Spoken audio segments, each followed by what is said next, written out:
You do want to pick a stem that's non-flowering, about 4 to 6 inches long.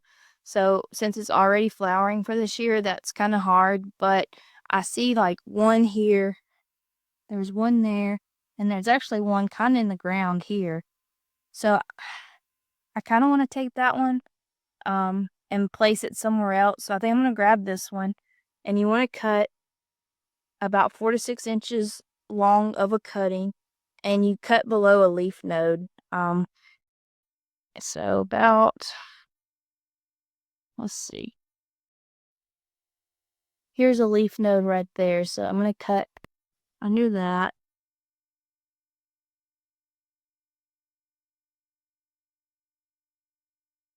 So it looks like that. There's a leaf node at the bottom there. And then you want to strip most of these leaves off and just leave the top leaves. This will allow the growth to be focused on the actual roots instead of the leaves. So we'll do that in just a second. So I've got some clean scissors.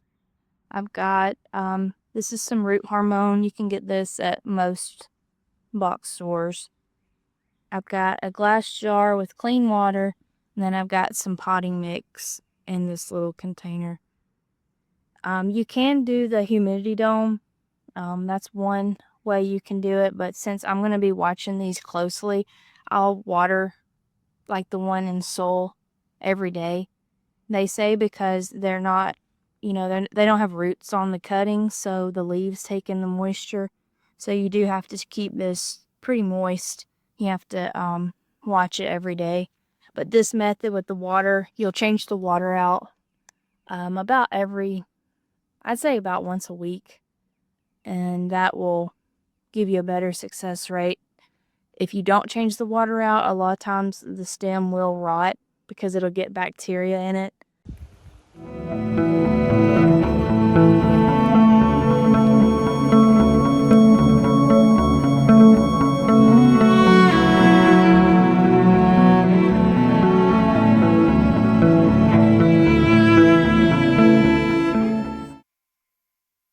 So I'm going to start taking off the leaves on this. You can use scissors or you can just take them off by your hand. I'll just clip these off.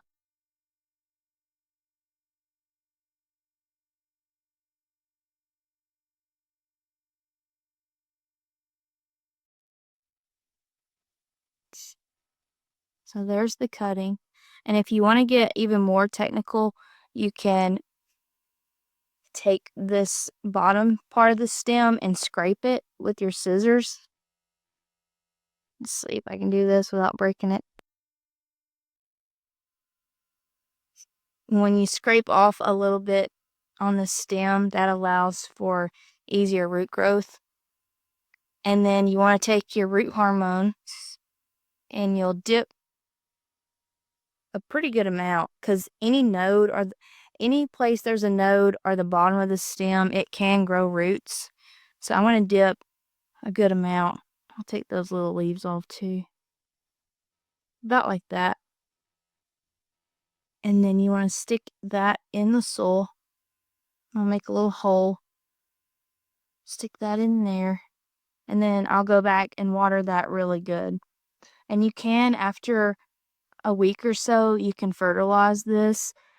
Seedlings can be a little sensitive to fertilizer, but like I said, when it starts growing roots, you can fertilize it and it'll start growing even bigger and faster. Now this is the water method. To me, I prefer the water method just because you don't have to be so hands-on every time, like every day and checking on it. You basically do the same thing. You strip the leaves. You've got a few leaf nodes here. There's 1, 2, 3, 4. And you place this in water. Make sure the leaves don't touch the water at the top. And you want to place this in a bright area but with indirect light. So these are good to place on windowsills or either outside under a patio or something like that, that, sun's not going to get directly on it. Like I said, you want to replace the water, every week or so. Some people replace it even more than that, but like I said, a lot of times I've had success rates, just replacing the water like every week. This method with the water method, it's more visual, so it's great for first timers because you can see what's going on. And but the soil method, usually that produces stronger long-term roots. But once these start performing roots, you'll take this out and then you'll place this in soil, and then at that point it'll start growing even more.